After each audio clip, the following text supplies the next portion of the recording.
In this crazy world, have you decided to be the last man standing, or woman, last person standing? Yeah, I have. Do you know that Psalm 15, which is where we're in today, it talks about how to do that?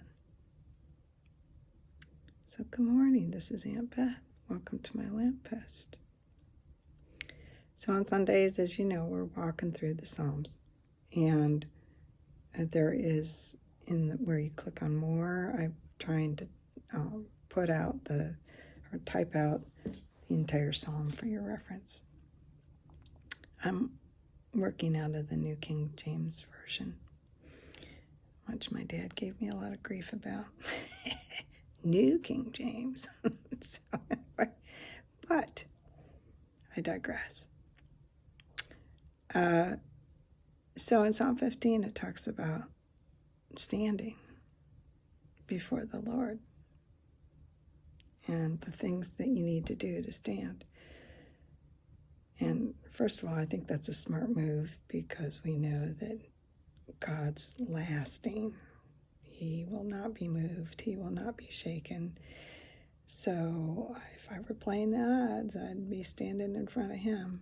But I think it's important to ask where you're standing, like at work or in front of who, and who is standing with you. What? So verse 2 is the summary. The person that walks, talks, and works, okay? They walk uprightly.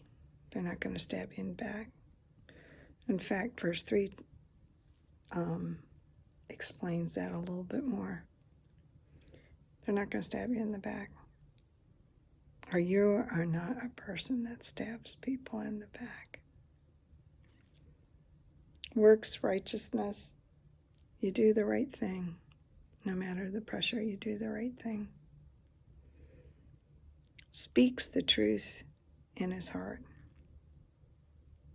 So because what you speak to your heart and is in your heart is going to come out of your mouth. So a lot of times you can figure out where people are by what they're speaking, especially when they're under pressure.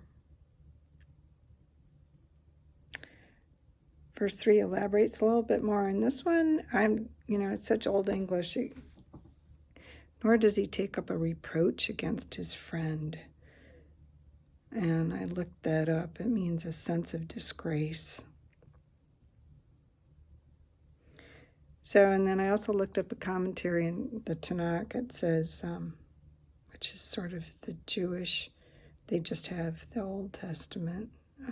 But it's a lot of commentaries in history by different rabbis in the margins.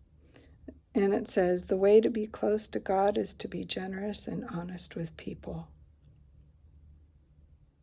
So I had to think, am I being generous and honest with others, or allowing myself to be slighted and taking offense? I'm not very secure, I think, if I take offense or I'm easily offended. Then I was looking in verse 4. He honors those who fear the Lord. And I thought, who am I honoring? I respect those who are successful in business. But am I being, as far as believers, am I sort of discrediting them right off the top because I've been burned by a lot of professional pastors? But that's not the same as a believer. That's not the same as somebody who fears the Lord. So I have to separate that in my brain. He who swears to his own hurt and does not change. One of the good things about my dad is he taught us our word is our bond. You just don't break your word. And boy, that's a character lesson. And you're really careful about who you give your word to, because you're not going to break it. But the promise, he who does these things shall never be moved. So, in crazy times, when all the world around you is going crazy and shaking, I've determined to stand, but stand in the presence of the Lord.